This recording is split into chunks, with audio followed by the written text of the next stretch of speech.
Hello everyone, welcome to 1.5 Degrees, the podcast where together we explore the science, solutions, and stories involved in the fight against climate change. I'm your host, Heidi Pan, speaking with the professionals behind the latest research, policies, culture, and innovations shaping our response to global environmental challenges. For today's episode, we are incredibly fortunate to be joined by Josse G, who is the head of community growth at the Green Jobs Board and an all-around phenomenal activist whose work as a solutions pollinator, writer, digital producer, and storyteller transforms complex and nuanced conversations into relatable content and invaluable resources across intersections. Thank you so much for being here today, Jocelyn. Thank you for having me. My pleasure to be here. It's really a pleasure to be able to speak with you today. You do a lot of really great things in the climate sphere. So I guess for some background for listeners, can you briefly explain what the Green Jobs Board is and what your role is in this really incredible work? Yeah, so the Green Jobs Board is creating pathways between job seekers and employers who want to work or advance in the green economy. And what I do as head of community growth is I just think about it. There's not a part of the Green Jobs Board that I don't touch, but I'm mainly focused on engagement and content. And then strategy is I'd say the third role that's where everything else comes in. And so I produce most of our editorials and our social content and a lot of our event programming. This is something that not a lot of people know, but the Green Jobs Board has been attending and hosting some events this year and last year. And it's been really, really incredible to be able to design workshops and programming and little engagement activities for people to either get involved with the Green Jobs Board or just discover who we are. So I really drive the written messaging as well as the overall organizational messaging. Yeah, no, that's really awesome. So you mentioned that you are doing a lot of engagement, I guess, with communities.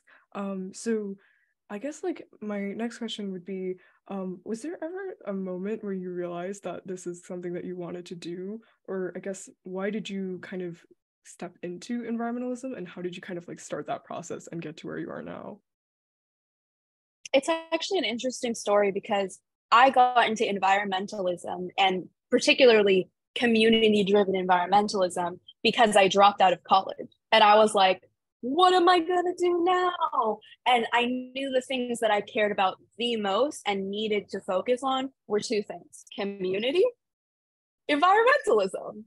So it really, from there, it has been learning how to sort of leverage my natural and boosted abilities to connect people with climate solutions, connect people with just capacity building resources, because that's another thing with the movement being so intersectional and that being such a central part of who I am and how I operate in this space.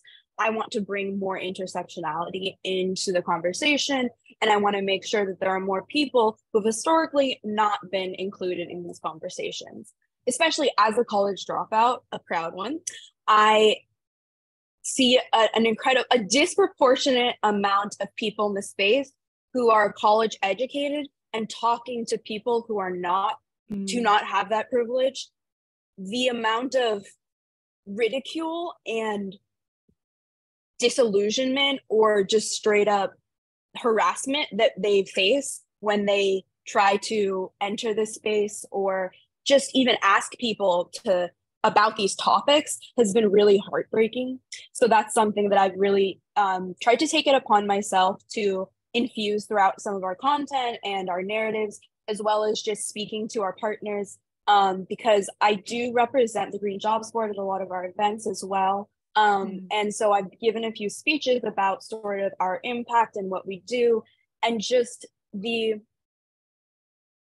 people who have meant the most to me through the Green Jobs Board journey are the ones who either just told me they got a job through me or through the Green Jobs Board, or the excitement they displayed upon learning about the Green Jobs Board is just, it truly gives me life. And it's something that is, it's why I do what I do at the Green Jobs Board, because I know that by connecting people with solutions that already exist and they can benefit from, then it's bridging connections. That's really what the Green Jobs Board is about bridging connections. And that's also what I'm about, because I transitioned from being an eco-influencer on Instagram, which was not so much for me in the long run, to being more focused on community strategy around climate solutions. And that has been really, really empowering, because I am a person who prefers to be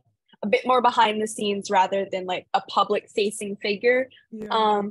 But I've definitely, I have a lot of friends and loved ones who are in that space, or very prominent in that space. And so I still am very adjacent to it, and I'm very privileged to have that, and that sort of expertise. And I also am just very passionate about connecting people with like opportunities, whether that be other connections, jobs, educational opportunities, like workshops, scholarships. And so it's interesting because the Green Jobs Board, as much as it was something that's like emerged from the entire team, it's something that I have organically been doing in my life without the, the infrastructure of the Green Jobs Board. And it was something I realized I was passionate about through the Green Jobs Board, and my ability to sort of confirm that, oh, this brings me so much joy, and I can have a pretty crazy impact for the amount of effort and energy I put into it. Especially other, I think, social impact projects I've taken part in. The Green Jobs Board has such an incredible amount of reward that's not even like, financial reward, but more just like fulfillment. Yeah, no, I was actually going to ask, like, would you say that that's like kind of like your favorite aspect of your work then, that you do, being able to bridge communities in that way? Oh, for sure.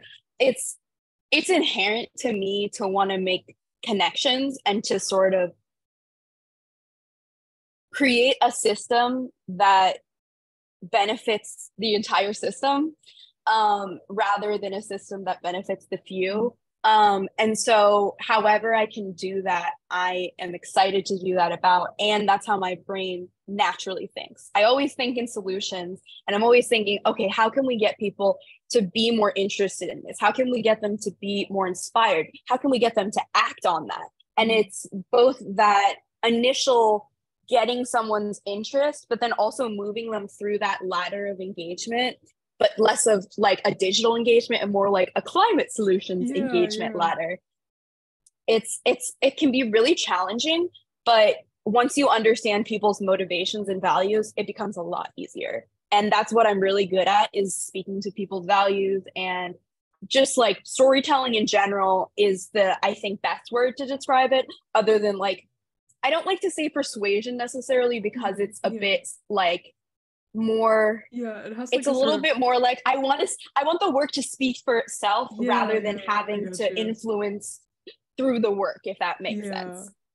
Yeah, no, definitely. I mean, gosh, there's a lot of things that you just said that are, I think, like really really valuable in this movement, in terms of like equipping those who are interested in going into climate work, and some of like the challenges that are facing like many people that are just trying to start out. I guess like something that I realize is there are often like echo chambers within, be it like academia or advocacy, and as a result there are those gaps in accessibility, for those who are starting out. And I guess my question is like, how can those who are interested in activism or are advancing responses to climate change and other global issues, how can they do that without, like, I guess, reinventing the wheel or needing to reinvent the wheel? And what do you think is needed to like better connect those who are like, starting out and those who are more experienced? I think what you said there was key. Connect. It's Can you repeat the question? Sorry, I lost my train of Oh, thought. no, sorry. I just kind of like did a little tangent there too. I mean, it's like something that I've noticed is people tend to, because we're also somewhat divided sometimes when we're like just starting out. Like, how do you Oh, the echo find? chambers. Yeah. Yes, sorry. Oh, No, no. you're absolutely right though. It's the echo chambers is a really pervasive problem, and connective. You want to active is basically connective tissue is the first thing I thought of when you were talking That's about really this. good. Yeah. It's just like act as a bridge. You like the way I try to connect community with scholarships, with grant funding, with different companies is the same way that I really wish everyone else acted, because the people who do that for me are the reasons I've been able to do it for others. And it's that cycle of reciprocity that is something that's so baked into what I do that if it's not, it's usually not fully aligned with my values or what I'm focused on, because I really just do want to be able to have these impacts on people's lives by connecting them with what they need, whether that be, but I guess the best way to take it from an individual angle is try to understand people's motivations and values and then speak to them based on those, rather than it'll get 1.5 degrees hotter. Like if like they don't know what that means, Yeah, no. that's not going to mean anything. And so it's like, but if you say, if you don't do something about this, your children will be drinking poisoned water. That'll be a little bit different, I think, for someone than like the 1.5 degrees metaphor, which in activist spaces means a lot. It means a lot. But in spaces where, let's say, you're talking about like fossil fuel workers, I think that we'll find that more of a triggering phrase than anything. And that's another thing I've come to sort of I've strengthened my expertise in discussing and convincing corporate institutions that it is their responsibility to invest in both the individuals and the solutions. Because I've noticed that there's this really big hype around investing in climate solutions and climate tech, but then when it comes to the people who actually have to be on the ground and the necessary infrastructure to realize these solutions, there's silence, or they're not silence anymore. There's a lot more interest than there has been recently, which has been really inspiring and exciting. But for the most part, it can be really hard when some people don't know what green jobs mean. And so sometimes it's not I don't even use the word green job. That's another thing, is like, I have been learning, okay, what language really works best. And I think that's a big thing that people underestimate, is how you're talking to someone and where you're coming from. If you're talking to someone who you have a really close relationship with, or even just a pretty respectable relationship with, they're much more likely to listen to you than a rando on the news or on the street, or just that's saying something on social media. And so it's leverage your position, whether that be as a student, a child, a parent, a CEO. Like, everyone has different relationships that they can influence, and they can try to sort of accomplish the climate agenda. Yeah. I mean, you really touched on so many important things there. Like, words are so hard, and like the climate conversation can be so difficult to navigate, both like as someone who's trying to, like, raise awareness, and also like, being in the perspective of someone who is like just kind of learning about these things, or perhaps are kind of like themselves being involved in the systems that are kind of like, a part of the problem, I guess, is so to say. So like, communication is so important, and being able to like communicate well, despite disagreements, or is like, I think that's like really the only way to really get meaningful action. I guess like in that, I agree. No, I think I mean, definitely as someone who, like, I'm myself and like kind of getting into the sphere of these conversations, what is like some advice or something that you've like come to learn that is like really helpful when it comes to having difficult conversations about this? Don't be reactive. Just take a minute to breathe. This is something I've been getting a lot better at, still not the best at, is before I speak, just take a moment to think about what I want to say. And especially if that's coming in a very polarizing conversation, the more polarizing the conversation, the more I try to remove myself from my emotional attachments to a situation, and the more I try to identify why that person feels differently from me and why they feel the way they do. So then I can speak to them on their level rather than trying to convince them through my motivators that like it's a good like idea. Meet them where they're at, like meet a person where they are. And it's hard because there is a very fine line between being very honest and fostering transparency and getting yourself kicked out of a room because you're being too honest and blunt. And that is the hardest part, I think, is learning to read the audience, because there is no rule there. It's just, you have to know your audience, know your messaging for that audience. And as a communicator and someone who's literally written editorial strategies, communication strategy, and messaging, it's a lot easier for me to, I think about segmented audiences and messaging. But for people who are not naturally storytellers or in this space, it can be really hard to think, oh, climate change is a communications problem. It's a PR problem from like a marketing standpoint, but then from a holistic standpoint, it's a communications issue. Absolutely. Yeah. I mean, and your work in intersectionalism really like relates to that so much, and it's really inspiring to me as someone who's also BIPOC and queer. So like, I guess, can you tell me a little bit more about perhaps how your identities might have shaped the way you approach this work? I mean, they have shaped 1,000% of everything. I would say the reason I care about seeing people who are not just college dropouts, but also BIPOC and also Jewish and queer and trans and disabled and dark skin and all the people who are just really pushed out by white saviors. I want them to be front and center climate leaders, climate workers, and just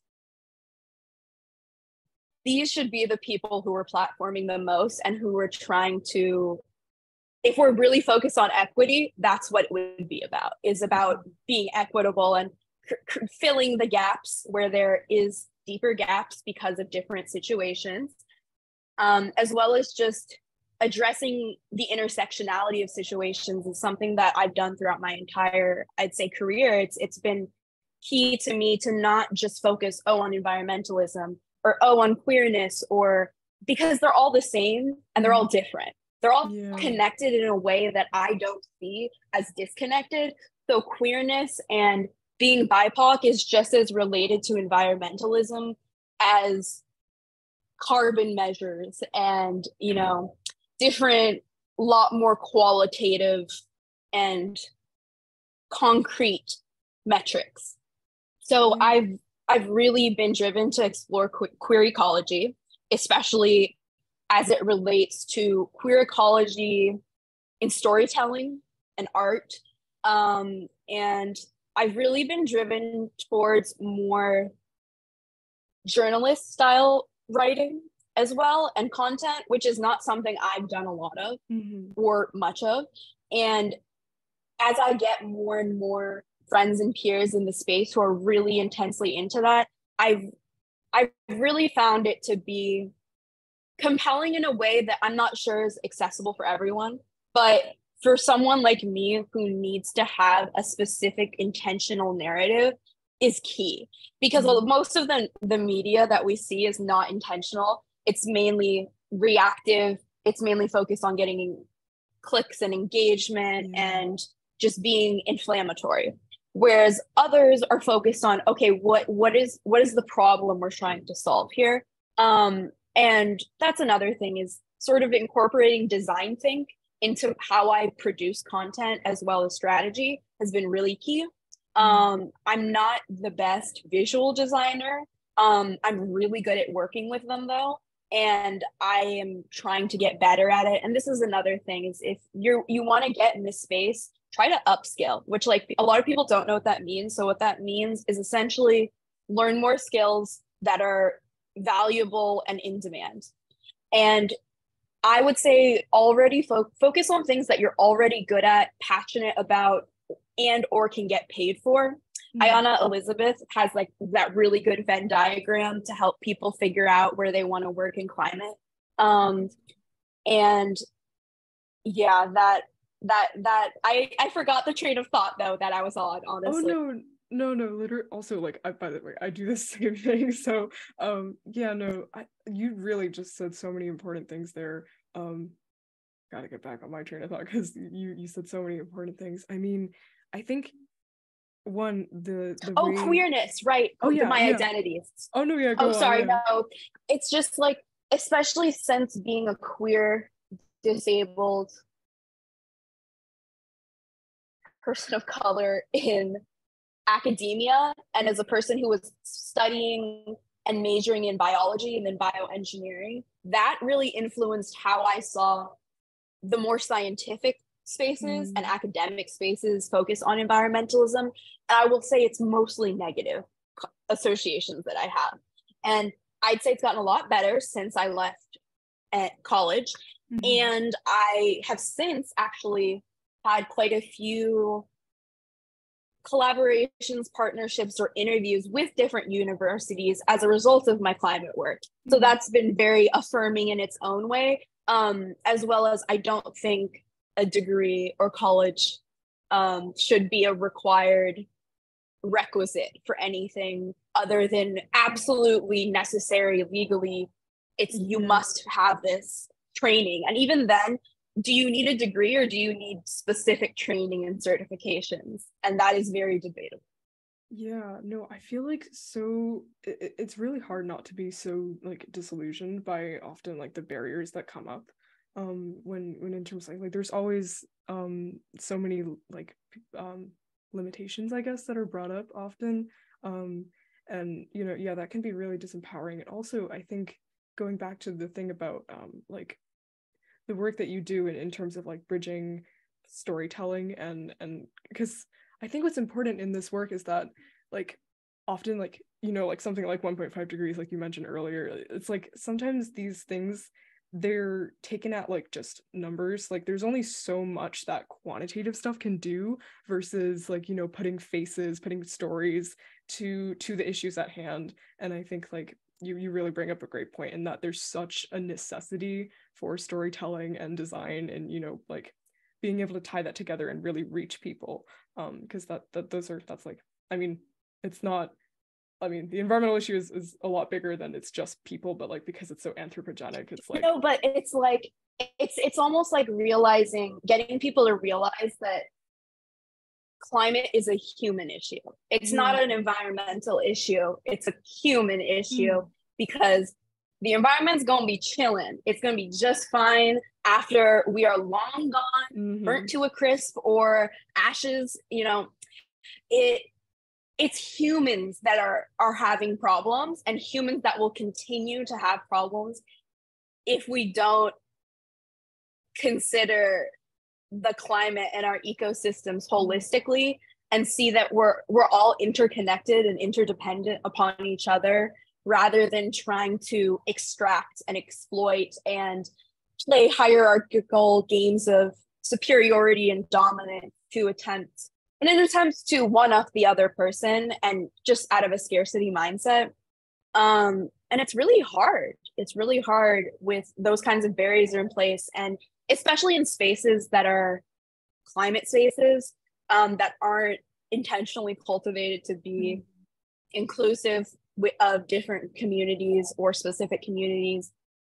They're so uncomfortable to be in, and they're so discouraging, and you just don't want to be, you're not happy. It's like there are events that I attend where it's just a one kind of person, and it's really frustrating and isolating and ostracizing when you see no one who looks like you or talks like you or acts like you, period.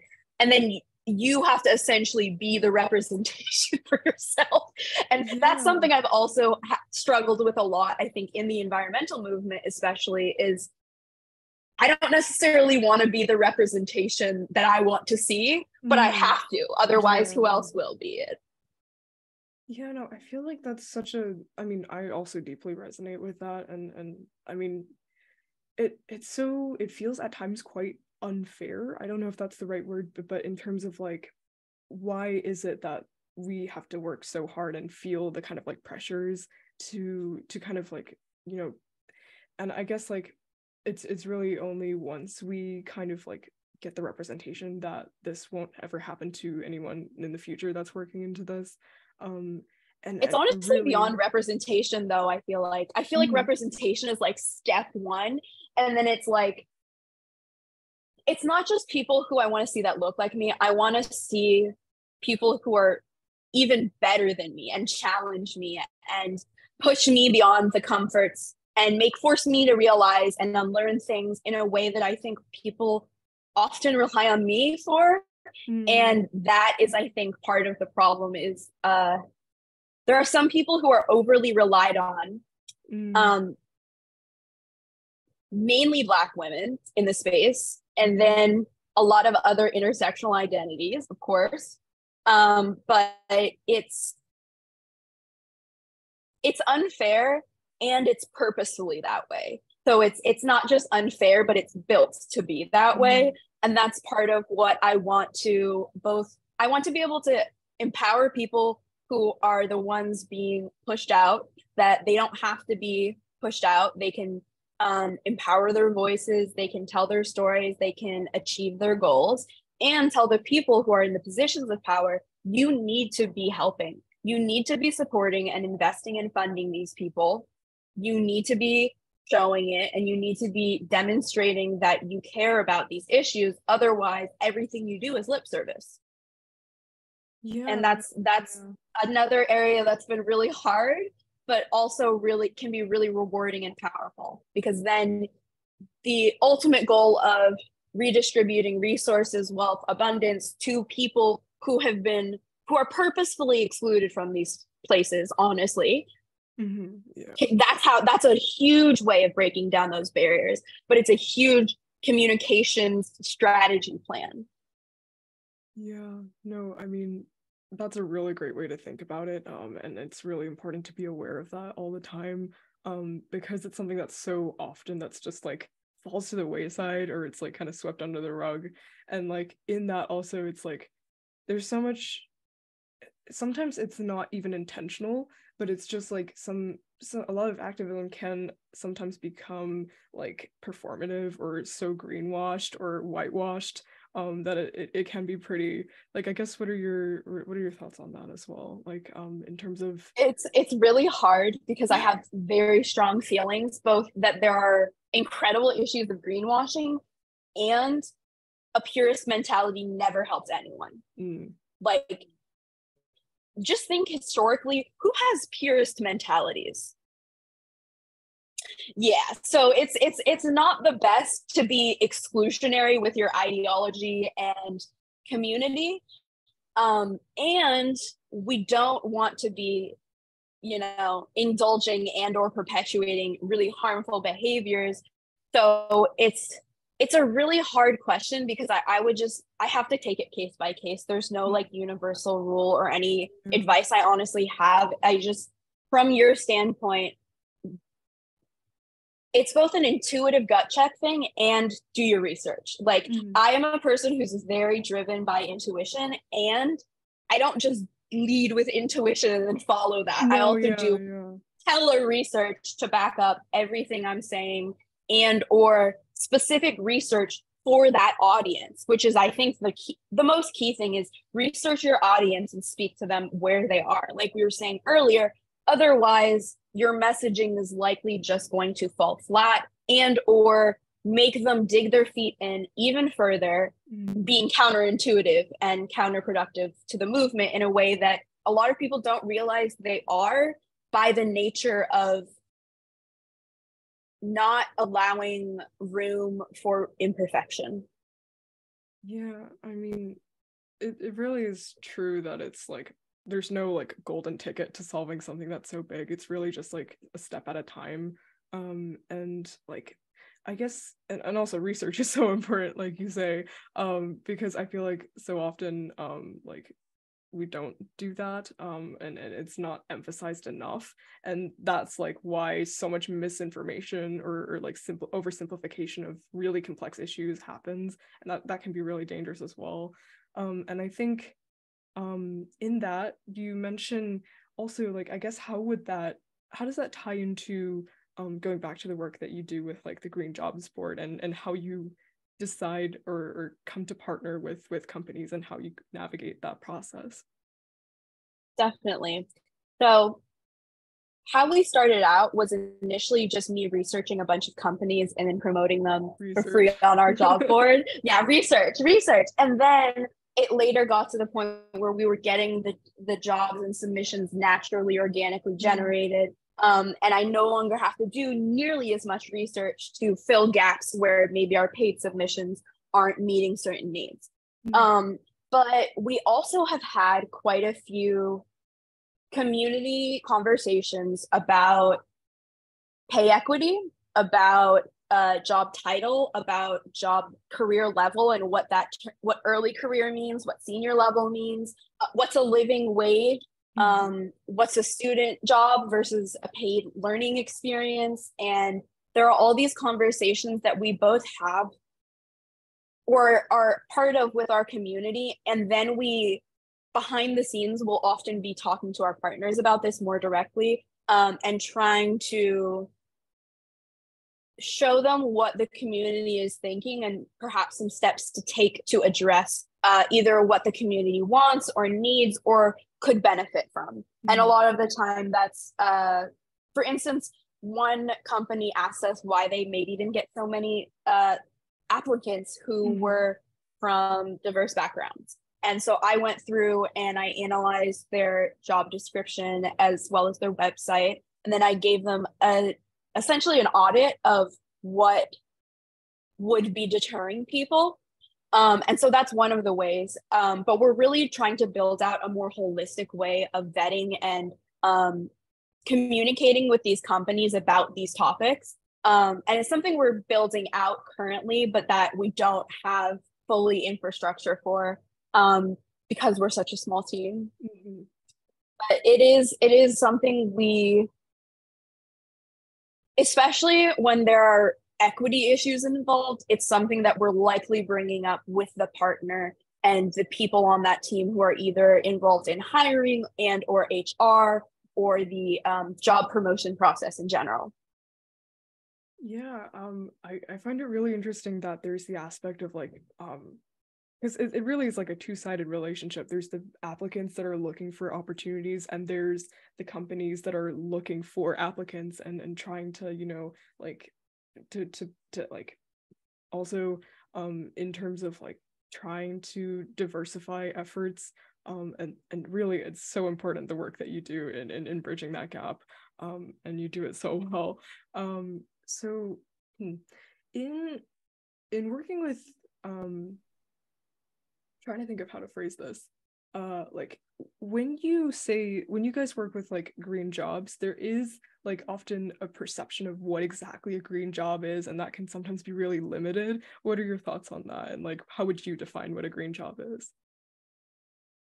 It's really fascinating because how I define a green job is likely not how the Green Jobs Board defines a green job, but that's okay because I think understanding that a green job is it's a moving target essentially right now. And so I think about it very simply as a job that contributes to environmental sustainability and or climate solutions. The way we tend to describe it in the framework of the Green Jobs Board is pathways in the green economy.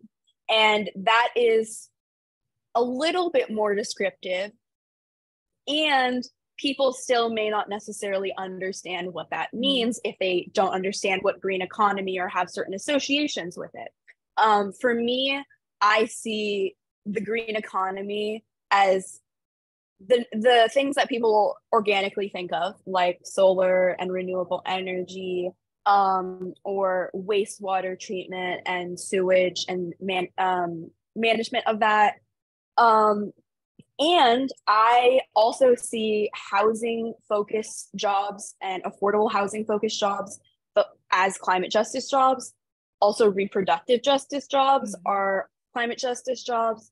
Things that address things from an intersectional lens in a way that is furthering a social and or environmental project that has beneficial environmental impacts or social impacts, because that's the thing, is like the ecological impacts are really easy to or not really easy, but they're easier to quantify and explain, whereas like social impact, which is the space I'm mainly in, can be often really hard to even, what are the metrics we should measure? And that's another thing I've been learning and getting quite good at, is what metrics do we even need to measure, both from a social media campaign standpoint, but also from a larger business development standpoint and content strategy, and just understanding what sort of outcomes you want to achieve, I think, is very important. Mm-hmm. Yeah, what are some of those metrics, would you say? And also, like, you bring up, like, I guess, like, my thoughts on this is, like, social issues and environmental issues, they're, like, so inextricably intertwined. Like, there's no way to remove them from one another. And I feel like so many things can become a green job, so to say. So, like, yeah, I really like that's the other thing, is any job can be a green job. Like, it's very, very much the case that any job can be a green job. You can make it that way, or you can advocate for it to be that way, or you can make your own job up. And all of those are obviously not the easiest things to do. And if it excites you and will fulfill you a lot more than maybe working as a solar technician, like that could be a really good choice for you if you want to be, maybe, like, there are some people who are climate designers now, and I think that's an incredibly cool sort of profession. There are people who are climate journalists, there are people who are environmental planners. There are so many different sort of pathways that people can take. I'm sorry, what was the question again? Oh no, like, I think you mentioned, like, metrics, so I think that was kind of like, I just was curious. Oh, the metrics. What was the metrics? Right. Obviously, people hired both the people who work from the employer end when they tell us they hired someone, or when we get a testimonial from a job seeker who's letting us know that they were hired and they found a job through us. And that is obviously, I think, the easiest one to sort of, with the green jobs board.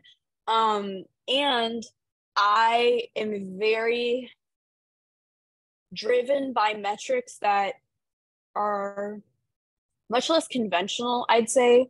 I mean, there are the conventional ones, like social impressions, reach, conversions, you know, the general clicks and all of that deliciousness. And then there's the things like more qualitative, like the community comments that are saying, oh, can I get more jobs in this place? Can I get more jobs in this place? And so getting that feedback is another metric. Like, oh, we're not serving these communities. If not, why? Is that intentional? Is that not intentional?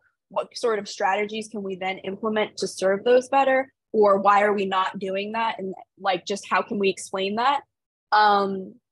So it's a lot of the community metrics are the things that are the comments from people, the emails that they send to me in reply to our editorials, as well as the conversations that I have with my friends and peers in the space who just talk to me about, like, the green jobs board and how they see it, how they view it, their sort of perceptions of it. Because I think part of it is, with so much of this being also about messaging, I want to make sure that our messaging is easy to understand and aligns with what I hope to put out in the world for the green jobs board. And so getting that constant feedback is essentially a way of never stopping evaluating different metrics, because I think the metrics, it's hard because it's not, I wouldn't say I measure the same metrics every time, other than, like, our followers and engagement levels, which are easy.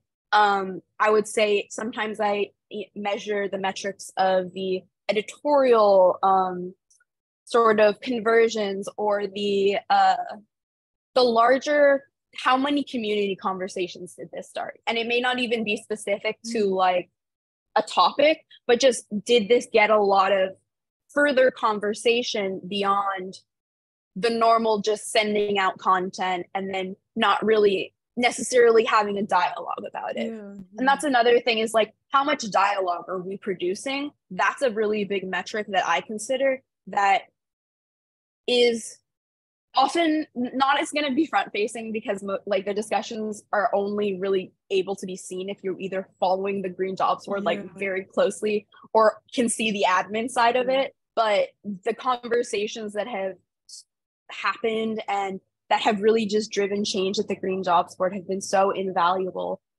So I never stopped trying to figure out what metrics are most valuable for which campaign, because as the iterations of the Green Jobs Board change, the metrics that we use also change.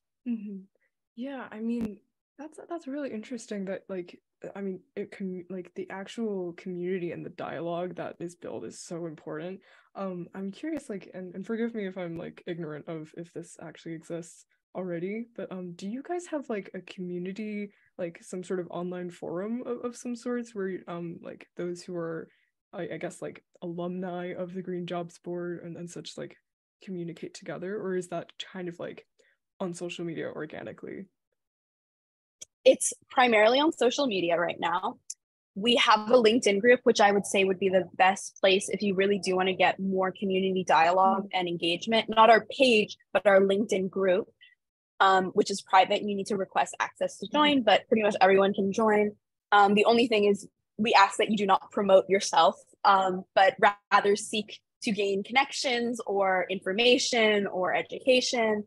And that is currently the first iteration of like a community space, but we really want to expand beyond that. And we have a lot of exciting things coming in the year ahead that will make it a lot easier for our community to interface with each other and us and the employers, and really just make the whole experience of the job journey, as well as being in this space, a lot more streamlined and accessible and enjoyable.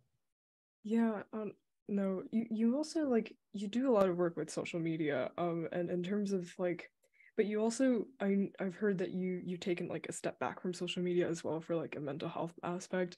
I personally like it's so important to like I turn to social media to find my communities, but also it can be kind of taxing to be so inundated with like heavy issues, especially for like working in climate stuff all the time. So I guess like how do you like I guess balance I don't know how if optimism is the right word, but like because optimism can sometimes be like complacent. That's a whole other conversation. No, I know what you mean, but Yeah, like that balance of like despair and hope, essentially. yeah, I guess like yeah. It's definitely a challenge. I would say I am one of the least active people on social media who works in social media. And it's because I quite honestly hate a lot of social media and the impacts that it has in the systems and the way it's built. And I recognize the incredible impact and influence it has on both our world and each other and ourselves individually. So I really try to understand, why am I even using social media right now?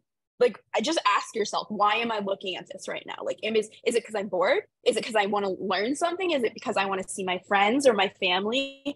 And if it's those things, why don't you just go to their profile directly, or like talk to them or text them or something? And it's like trying to remove the middleman that is social media can be really, really beneficial, as well as just recognizing, I don't know, I have a very detached relationship with social media, quite frankly, because I realize how harmful it can be and is, and because I do recognize the incredible influence it has. And so basically being aware of the beast is the first step of being able to confront the beast that is social media, as well as just take breaks, There are a lot of now sort of programs that you can sort of turn off different apps throughout times of the day.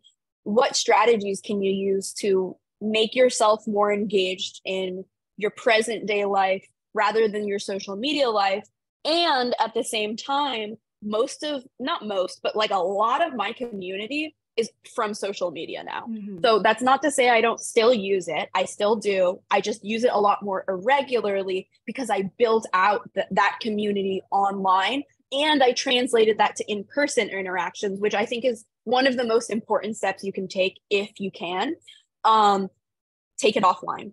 Just take whatever you're doing on social media offline, however you can. And if you don't know how, figure it out. Like, that's the first step right there, is figure out what you can do to take your work off social media, because I promise it'll be a million times more fulfilling than the impacts and outcomes that you are only able to see through social media. Yeah, I like that you, I guess, like, I mean, and do correct me if I'm wrong, but it seems like you kind of use it as like a tool and like the first step absolutely. in communications. Yeah. And I really like that you emphasize the importance of like using such a tool like mindfully and intentionally, because I think that's something that like is something that's not talked about enough, and something that we all need to really practice more and more as social media becomes a bigger and bigger part of our lives and our culture. I guess to like close off, because I know we've been speaking for a while and I really, really have enjoyed this conversation. This is a question I've been asking like every episode. If you could turn back time, butterfly effects aside, what is something that you would tell your past self who was just getting started in this work?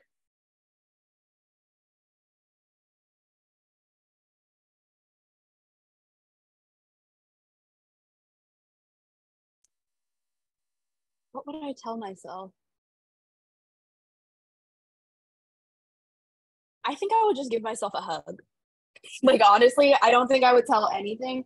The thing is, I never really heard what I needed to hear when I was a kid or as growing up. So I always had to just figure it out myself or work to figure it out with others. And that made me very, very contained and dependent in a way that is both helpful and can be a barrier. So I want to remind myself, just get some physical affection, boo. Like, get a hug. You need to take care of yourself. It's not necessarily about like the academic or like existential things that I really want to talk about. I just want to make myself like feel joy in that moment for whatever reason, because I think that would be the most beneficial thing, rather than trying to pass on a message that would ultimately lead me probably either to the same place or a completely different place, and then I would be a completely different person. So who knows? Yeah, no, I mean, I really, really, really love that answer. I think, yeah, no, hugs are so powerful. Like they're so underestimated. They're so underestimated. We're also touch starved. Not all of us, but me for sure, as well as a lot of other people, especially since COVID, are very touch starved, and that the role of how we interact with each other is just it's really massive, and we're not gentle enough with each other. We're not careful enough. Oftentimes we're very thoughtless, and I think that's just what I wanted. I wanted someone to know that someone cared and just wanted me to be happy and okay, and like it doesn't necessarily need to be, I don't think there needs to be given anything. I just want it, like it's that like mutualistic hug. Like, I would make me so happy to hug a younger version of myself. How cute. Me too. Yeah. And it's just a very healing thing. It's just a very healing sort of visual to imagine hugging a younger version of yourself, which I think we often either go back to a place of incredible happiness and peace or incredible trauma. And so it's like, either way, you're getting a lot of feelings. Yeah, no, we all gotta be, I mean, in a way, like our younger selves are still kind of with us, is the way I think about it too. Like, it definitely, all of the experiences, good and bad, that have led me to this point are like part of who I am now, and I wouldn't change anything in the past either. So again, I really love your response of just like, you know, being able to take care of them. in that way of like a hug, and also no, exactly, it's like you don't always need to have transformation. Sometimes, especially just living the life I have led, I'm really grateful for all the things that I've both embraced and endured, because I would not be where I am today without them. As much as I would never wish most of my life on anyone, it's also very much made me able to connect with the people I can today and understand and tell stories the way I do because of the pain I endured, because of the things I went through, or because of just the sort of ambiguity or limbo that I faced during periods of illness. And so it's like that feeling more than anything of like insecurity, I guess, is what that hug would be trying to address. Yeah, no, insecurity is something that like, yeah, no, I mean, we could definitely go on for a while, I think, about this. It's so true. It's so true. Yeah, no, I definitely want to respect your time, and thank you so much for being here and speaking about this.